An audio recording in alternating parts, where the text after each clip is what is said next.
The 2024 presidential election has officially concluded, marking the end of one of the most contentious and closely watched races in recent memory.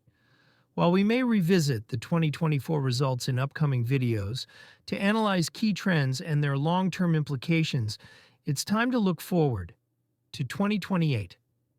With Donald Trump securing a second term, he won't be eligible to run again, which opens the door to a fascinating and wide-open race for both major parties. The road to determining his successor has already begun, and this early look at the 2028 presidential election focuses on the potential candidates, shifting political landscapes, and what this next chapter of American politics might look like. For the nominees, I have Gavin Newsom on the Democratic side and J.D. Vance on the Republican side. They simply are the favorites for their party's nominations right now, although on the Democratic side, it is very close. It's basically a three-way race between Gavin Newsom, Josh Shapiro, and Gretchen Whitmer. All three of them are governors. Gavin Newsom of California, Josh Shapiro of Pennsylvania, and Gretchen Whitmer of Michigan. On the Republican side, J.D. Vance is by far the favorite, followed by Vivek Ramaswamy and Donald Trump Jr. For now, we're just going off of these odds. J.D. Vance is going to be the vice president for the next 4 years. He's a strong debater, which means he won't have too much trouble getting through the primaries. As long as nothing really terrible happens for Vance in the next few years, it's very likely he will be Trump's direct successor. It's probably not going to be Ron DeSantis, and definitely not Nikki Haley. Looking at the map, 2024 was a huge political realignment in favor of the GOP. States like Texas and Florida are all moving to the right. Texas, for a while, people thought was shifting in favor of Democrats, but that hasn't really happened. Florida, which was a swing state as recently as 2020, is now one of the most conservative states in the country. Trump won it by 1% in 2016, by 3% in 2020, and now by 13% against Kamala Harris. Iowa and Ohio are also more Republican than ever. In Arizona, Donald Trump won by a whopping 5-point margin. He also flipped Nevada, being the first Republican to win the Silver State in 20 years. So when it comes to the solid red states, it's going to look a little different. J.D. Vance will get Utah, Wyoming, Idaho, Montana, North and South Dakota, all of Nebraska except its 2nd district, Kansas, Oklahoma, Missouri, Arkansas, Louisiana, Mississippi, Alabama, Tennessee, Kentucky, West Virginia, Indiana, South Carolina, Alaska, as well as the 2nd district of Maine. This is typically what we see, but we're also going to include, of course, Texas and Florida. Florida hasn't been a solid state since the 80s, but now it's going to be safely within the Republican category. Iowa and Ohio, 2 states that went to Obama in 2008 and 2012, but Trump flipped in 2016 and has won ever since, will give Vance and the Republicans basically 219 electoral votes by default. In the worst-case scenario for Republicans in 2028, there's no way they're going to lose any of the states already colored red on this map. The list of solid states for Democrats is going to look different too, because of how terribly Kamala Harris has performed in traditionally Democratic strongholds. For instance, in New York, Joe Biden carried the state by 23 points, but Kamala Harris won it by just 12. New Jersey is even worse. Biden carried it by 16 points, but Harris is on track to win by just 6. Illinois is another state where Harris performed poorly. The last 3 Democratic nominees, Obama, Clinton, and Biden, all won the state by the same 17-point margin, but Harris only won by 10%. In terms of solid states, Kamala Harris did okay in Washington and Oregon with no major change in margins. But she did poorly in California, which Biden won by 29 points last time. This time Harris wins it by just 21, and the worst part is that this is literally her home state. She performed 8 points worse than Biden in her home state. Gavin Newsom isn't going to do much better. He won re-election in 2022 by a 20-point margin, which, in California, is not impressive at all. But he will win by more than 12 points. The Golden State will be solid for Newsom. States like Illinois and New York will no longer be solid for Democrats. New Jersey won't be solid in the next election either, but we do have Vermont, Massachusetts, Connecticut, Rhode Island, Delaware, Maryland, the District of Columbia, the 1st District of Maine, and Hawaii. Newsom will likely hold on to these. This gives him 120 electoral votes. Now let's move on to the likely states, which will be decided by a 5 to 12 point margin. Starting with the likely states for J.D. Vance and the Republicans, Donald Trump did incredibly well in Arizona. He literally won it by a likely margin, so J.D. Vance is probably going to hold on to Arizona. Arizona has been shifting to the left, but the trend has reversed in recent years. We also have some more swing states from 2024 where J.D. Vance will likely dominate in 2028. The next one is North Carolina, which went to Trump by 3%. Trump carried it in all three of the last elections against Clinton, Joe Biden, and now against Harris.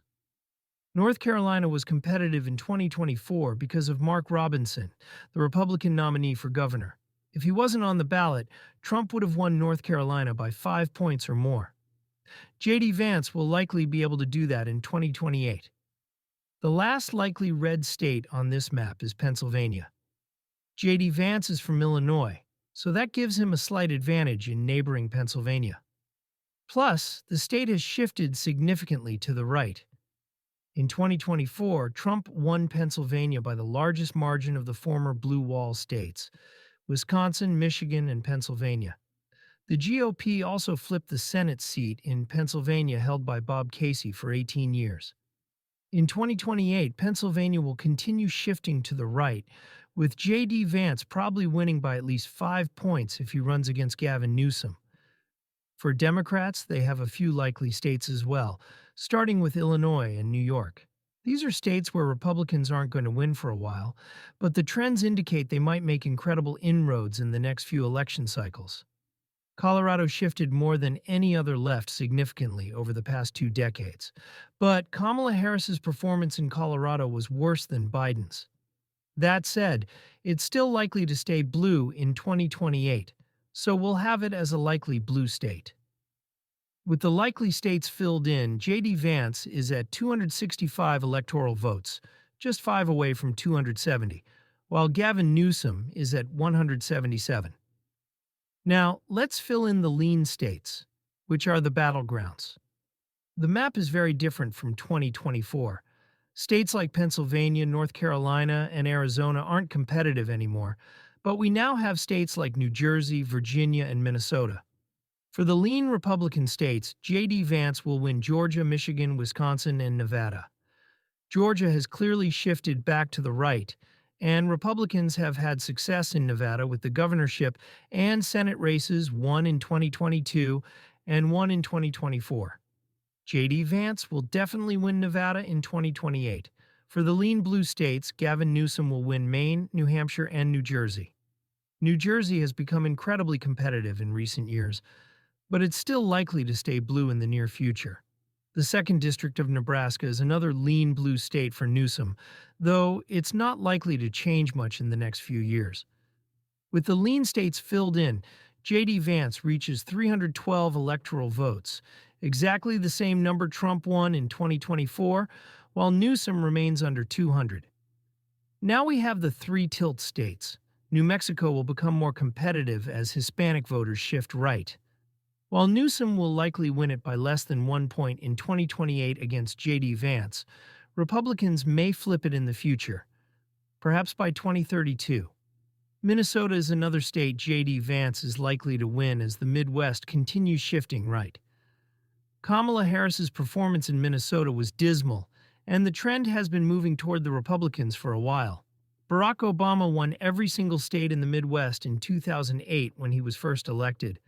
And now we're looking at a 2028 electoral map where the only liberal state left is Illinois.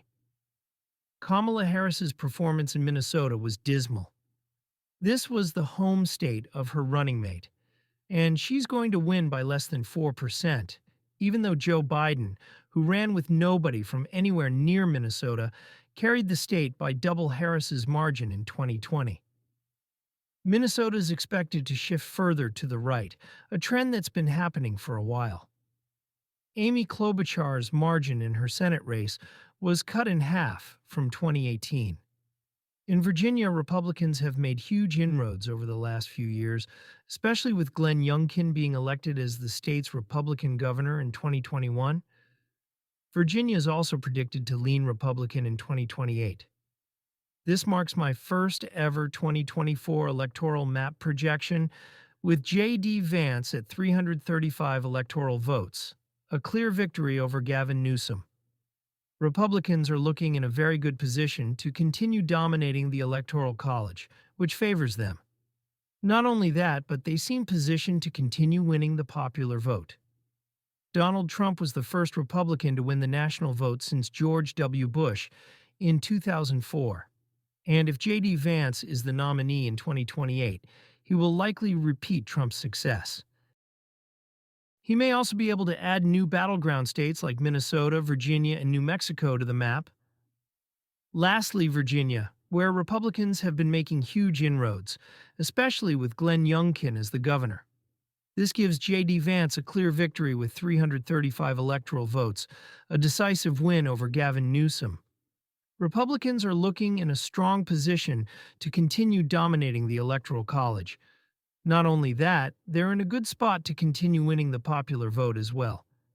Trump was the first Republican to win the national vote since George W. Bush in 2004, and J.D. Vance, if he's the nominee in 2028, will likely repeat Trump's success, adding new battleground states to the map like Minnesota, Virginia, and New Mexico. The map is changing, and it's becoming more and more favorable for Republicans, especially after what we saw in 2024 with Kamala Harris. Democrats need to rethink their direction.